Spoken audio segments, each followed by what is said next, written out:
Hello and welcome to On the Workbench. Today we're going to be talking about doing a transmission change or a transmission flush on a Saab 97X 5.3 liter engine. I'm not going to show the whole thing here. I'm about halfway through the job and I thought I'd go through a couple of the important details on what you're going to need to do this if this is something that's on your list to do. The tools you're going to want to have is going to be a creeper, a jack and some jack stands or some ramps. You're also going to need some lights that you can use to light under your vehicle to see where you're working. You're also going to want a catch can, it'll catch your transmission fluid. And then you're going to need some 13mm sockets. So I've got a 1/4 inch drive one here. There's one bolt in particular that is a little finicky to get to. And then I've got a couple other ones just as well as some extensions for working on under the vehicle. You're going to want some disposable rubber gloves. Putting it back together, you're going to want a torque wrench set to about 8 foot-pounds. And then when you get the pan off, you're going to want to make sure you take time to clean the pan very thoroughly, as well as the magnet. The magnet is removable. You can pick it up, flip it over, and make sure you get all the filings and shavings off the magnet. After all, that's part of the reason why you're doing this change.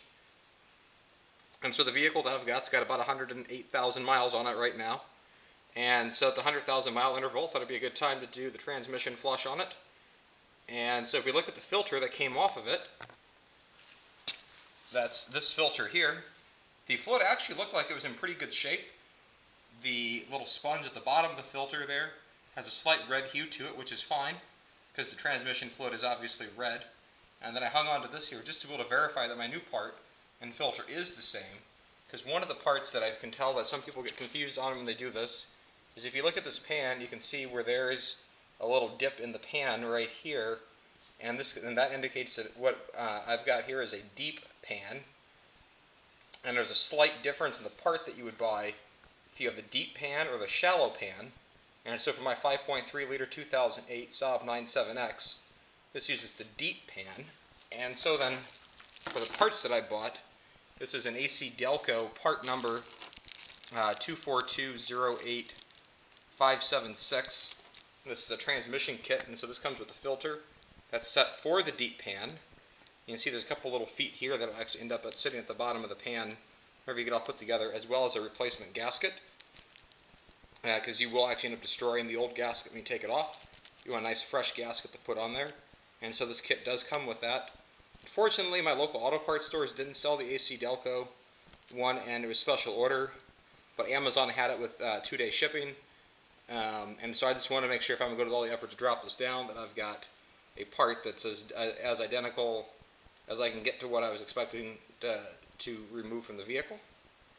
And I saw no reason not to go with the actual original equipment one, just to make sure everything is as original and factory pure as possible. And then the final component to it is going to be having your Dexron 6 transmission fluid. I was actually able to buy a gallon of this on Amazon, and have it shipped. And so that gets me 4 quarts, and I need about 6 quarts in total. So I've got 2 more quarts of Valvoline. In this case here, the important part is the Dexron 6. When changing your transmission fluid this way, you only consume about 4.5 to 5 quarts of fluid. I use an extra quart that I just literally poured straight through my fill hole where the transmission dipstick goes to go pour through the transmission to get that cleaned out, and then pour it into my catch pan. It's a procedure just to be able to get the extra gunk out. You'll have some extra fluid, so also in the coolant line. When you drop the pan, you'll have 16 bolts to keep track of, so it's useful to have a pair of safety glasses when you're working underneath with transmission fluid, as well as a small parts organizer to keep all your bolts organized. You're going to want to make sure you take some time with a paper towel to clean off your bolts so you can reuse them. My bolts were kind of gunked up and weren't very clean for being able to put back in.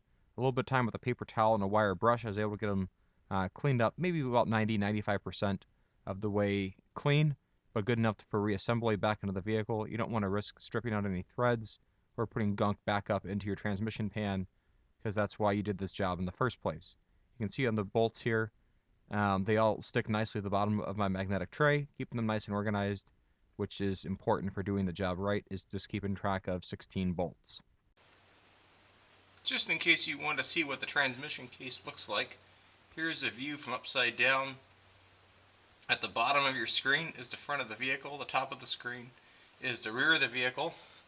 One other little tip is there's a cable. Let me see if I can get a good camera view on this. I had to attach a pair of locking pliers to be able to move this cable around. There's a exhaust pipe that goes across from the left side to the right side of the vehicle because it is a V8 engine.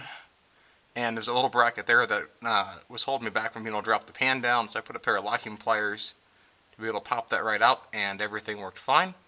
And so just that's an extra little tip there. You can see there's still a little bit of residual fluid at the bottom of the transmission.